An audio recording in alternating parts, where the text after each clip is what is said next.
1975 চনৰ আজিৰ এই দিনটোত ইমাৰ্জেঞ্চি ঘোষণা হৈছিল আৰু তাৰ পিছৰ পৰাই পৰৱৰ্তী সময়ত পৰা আমি কলা দিৱস হিচাপে এই দিনটোত উদযাপন কৰি আহিছোঁ।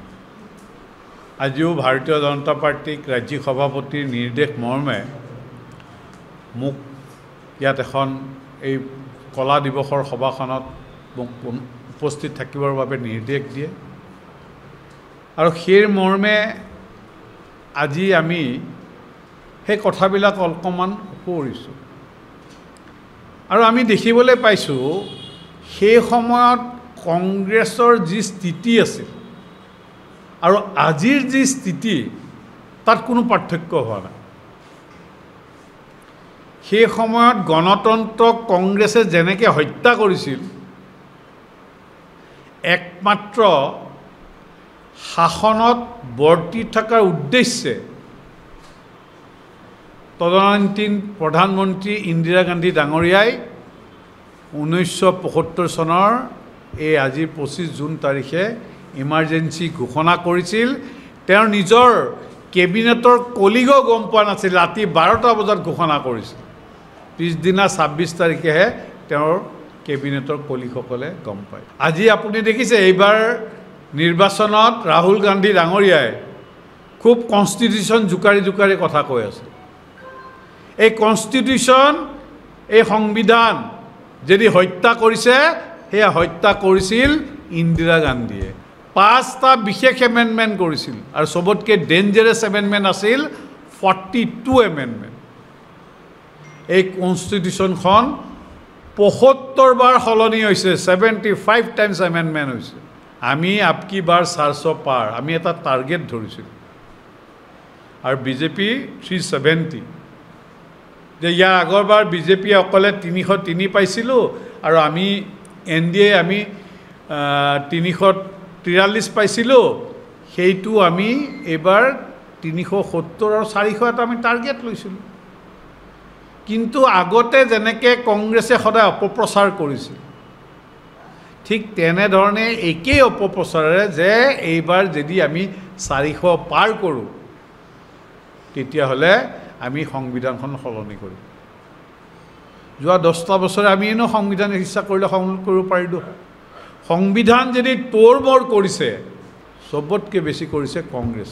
42 এমেণ্ডমেণ্ট, য'ত নেকি সংবিধানৰ জান আছিল, তাত কি কৰা হ'ল যে আগতে সংবিধান সংশোধন কৰিবলৈ এটা সংখ্যা পাৰ্লিয়ামেণ্টত উপস্থিত থাকিব লাগিছিল। সেইটো সম্পূৰ্ণ নৎসাত কৰি পাৰ্লিয়ামেণ্টত এজন মানুহ উপস্থিত নাথাকিলেও, এজনো MP নাথাকিলেও সংবিধান সংশোধন কৰিব পাৰি, এনেকুৱা ধৰণৰ নিয়ম এই কংগ্ৰেছে আনিলে। এতিয়া ভয়ানক এই কথা বতৰাবোৰ কেতিয়া হ'ল? কংগ্ৰেছৰ দিনতে হ'ল। অকল সেয়াই নেকি? যেতিয়া ইমাৰ্জেঞ্চি হৈছিলে তেতিয়া সংবাদ গোষ্ঠীৰ অফিচবিলাকত বিদ্যুৎ কৰ্তন কৰি দিয়া হৈছিল। সেই সময়ত জেনেৰেটৰৰ ব্যৱস্থা নাছিল। বিদ্যুৎ কৰ্তন মানে পিছৰ দিনা নিউজ নোলায়, প্ৰিণ্ট নহয়। অকল সেয়ে নহয়, প্ৰত্যেকখন পেপাৰত এজন এজন চৰকাৰী অফিচাৰ বহাই দিয়া হৈছিল। তেওঁ কি নিউজ যাব চাব, তাৰপিছতে নিউজ পাব্লিছ হ'ব পাৰিছে। তো চতুৰ্থ স্তম্ভক কোনে হত্যা কৰিছে? কংগ্ৰেছে হত্যা কৰিছে। ভাৰতীয় জনতা পাৰ্টীয়ে অকল শাসনত থাকিবলৈ ৰাজনীতি নকৰে। আমাৰ আদৰ্শ হ'ল অন্তোদয়া, সমাজত বসবাস কৰা শেষৰজন ব্যক্তিৰ যেতিয়ালৈকে উন্নয়ন নহয়, আমি চৰকাৰত থাকিলেও বা নাথাকিলেও আমি অহৰহভাৱে সমাজৰ লগত থাকিম, সমাজৰ কাম কৰি যাম। কিন্তু কংগ্ৰেছ দলে মাথো অকল চৰকাৰত থকা ইণ্ডিয়া এলায়েন্স, এই কংগ্ৰেছ দলেৰে সহযোগী ইণ্ডিয়া এলায়েন্স, ৱেষ্ট বেংগল চাওক, নিৰ্বাচনত তেওঁলোক জয়ী হ'ল, 30খন আসন পালে। তাৰপিছতো বিজেপি কৰ্মীৰ শিৰ ছেট কৰি দিছে। এইটো কেনেকুৱা ধৰণৰ গণতন্ত্ৰ? কিয় কংগ্ৰেছৰ মাত নাই আজি? কিয় মাত পতা নাই কংগ্ৰেছে? এয়াই নেকি গণতন্ত্ৰ? ৰাজীৱ গান্ধী যেতিয়া হত্যা হৈছিল সেই সময়ত নিৰ্বাচন হোৱা কথা আছিল, কিন্তু কংগ্ৰেছ দলে 6 মাহ নিৰ্বাচন পিছুৱাই দিছিল। কিয়? কাৰণ সেই 6 মাহ তেওঁলোকে ৰাহুল গান্ধী অস্থিক লৈ ৰাজনীতি কৰিব পাৰে। আৰু ইণ্টাৰেষ্টিংলি সেই সময়ৰ যিজন ইলেকশ্যন কমিশ্যনাৰ আছিলে তেওঁ তাৰপিছত পৰৱৰ্তী হয় 6 মাহৰ পিছত কংগ্ৰেছৰ টিকেটত ইলেকশ্যন খেলিছে। এইবিলাক কোনে ব্যৱহাৰ কৰিছে? ভাৰতীয় জনতা পাৰ্টীৰ এক নীতি আদৰ্শ আছে আৰু সেই নীতি আদৰ্শৰ বাবে আমি অহৰহ আপোনালোকে দেখিছে আমি কেনেকৈ সবকা সাথ সবকা বিকাশ।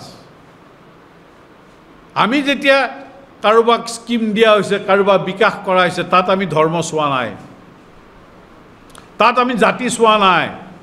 মাননীয় মোদী ডাঙৰীয়া সবকা সাথ সবকা বিকাশ, সবকা বিশ্বাস আৰু সবকা প্ৰয়াস, এতিয়াও আমি সেই দুটা আমি শ্লোগান দিছোঁ, আমি চুবগৈ পৰা নাই। আমাৰ বিশ্বাস নকৰিলে। এই নগা চিটটো আমি হাৰিলোঁ। কিয় হাৰিলোঁ? কাৰণ ইয়াত ইছলাম ধৰ্মৰ মানুহ বেছি আছে, সেইকাৰণে আমি হাৰিলোঁ। সনাতনী জন্মৰ পৰা জন্মগতভাৱে সদায় ছেকুলাৰ। এই কথা আজি যদি বাকী য'ত হিন্দু ধৰ্মৰ বেছি মানুহ আছে তাত আপোনালোকে এইবাৰ নিৰ্বাচনত ভোট যিটো পৰিছে দেখা পাব, চবকে ভোট দিছে। কাৰণ we are by birth secular. কিন্তু এইবাৰ আগতে সেইসকল মানুহে AUDF-ক ভোট দিছিল, এইবাৰ সম্পূৰ্ণভাৱে কংগ্ৰেছক ভোট দিলে একচেটিয়াভাৱে। আৰু কয় কি আমি ছেকুলাৰ নহয় বুলি কয়। দৰাচলতে এই গোটেই ধাৰ্মিক কাৰ্ডখন কোনে খেলে? কংগ্ৰেছে খেলে। আৰু আচৰিত কথা, কংগ্ৰেছে তেওঁলোকৰ কাহানি উন্নতি কৰা নাই, অকল ভোট বেংক হিচাপে ব্যৱহাৰ কৰিলে। তৎসত্ত্বেও কিন্তু তেওঁলোকে কংগ্ৰেছকে ভোট দিয়ে। এই ডিফাৰেঞ্চটো অসমৰ জনসাধাৰণে নিশ্চয় এইবাৰ নিৰ্বাচনৰ ফলাফলে বুজাইছে।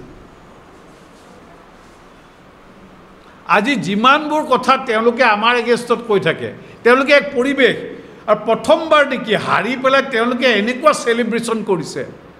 আমাৰতো কেতিয়াবা সন্দেহ হৈ যায়, আমি জিকিছোঁনে হাৰিছোঁ? চৰকাৰ আমাৰ চলি আছেনে কাৰ চলি আছে? অসমত আমি 9ৰ পৰা 11লৈকে গৈছোঁ। আমাৰ ভোট পাৰ্চেণ্টেজ 2019তকৈ বাঢ়িছে।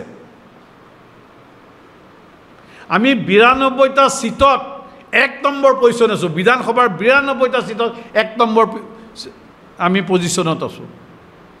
তৎসত্ত্বেও কংগ্ৰেছে এনেকুৱা পৰিৱেশ কৰি দিছে। হয়, আমি যোৰহাট হাৰিছোঁ। কিয় হাৰিছোঁ আমি তাৰ বিবেচনা কৰি আছোঁ। ক'ৰবাত হয়তো আমাৰ ভুল হ'ল, তাত আমি মানুহক বুজাব নোৱাৰিলোঁ, আমি স্বীকাৰ কৰিছোঁ। জনসাধাৰণে যিটো ৰায় দিছে আমি স্বীকাৰ কৰিছোঁ। কিন্তু প্ৰথমবাৰ এনেকুৱা এক পৰিৱেশ কংগ্ৰেছে কৰিব বিচাৰে। কংগ্ৰেছে যোৱা 3টা নিৰ্বাচন মিলিও আমাৰ 240 ক্ৰছ কৰিব পৰা নাই। 2024, 2019, 2016 এই দুটা যোগ কৰিলেও কংগ্ৰেছৰ চিট 240তকৈ বেছি নহয়। তৎসত্ত্বেও যেন বিজেপিহে হাৰিছে। এইবিলাক তেওঁলোকে ফল্ছ নেৰেটিভ ক্ৰিয়েট কৰিব চেষ্টা কৰিছে।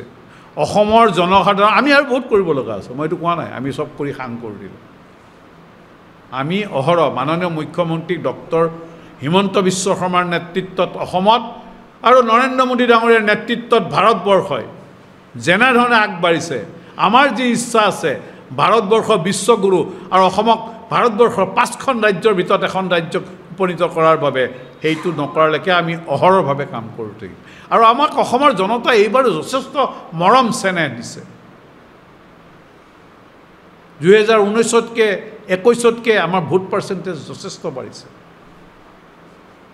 গতিকে কংগ্ৰেছে কনষ্টিটিউশ্যন বহুতো ধ্বংস কৰিছে আৰু ভাৰতীয় জনতা পাৰ্টীয়ে এই কনষ্টিটিউশ্যনখন সদায় সন্মান কৰি আহিছে, আগলৈও কৰি যাব। এই দেশবাসীক শ্ৰদ্ধা কৰি আহিছে, আগলৈও কৰি যাব। গতিকে এইখিনিয়ে কৈ আজিৰ এই যি প্ৰতিবাদী দিৱস, এই প্ৰতিবাদী দিৱসক আমি আকৌ জনসাধাৰণক সেই কথাবিলাক, কলা দিৱসৰ এই কথাবিলাক আমি অলপ তেওঁলোকৰ লগত ৰোমন্থন কৰিলোঁ। আৰু কংগ্ৰেছে ছেট কৰা ভুল নেৰেটিভ, সেই নেৰেটিভটো নৎসাত কৰিবৰ কাৰণে আমি জনসাধাৰণলৈ গোটেই কথা বতৰাবিলাক লৈ যাবৰ কাৰণে আজিৰ এই পদক্ষেপ। যিকোনো খবৰৰ বাবে যোগাযোগ কৰক আমাৰ এই নম্বৰত 7099017330 আৰু 7099017110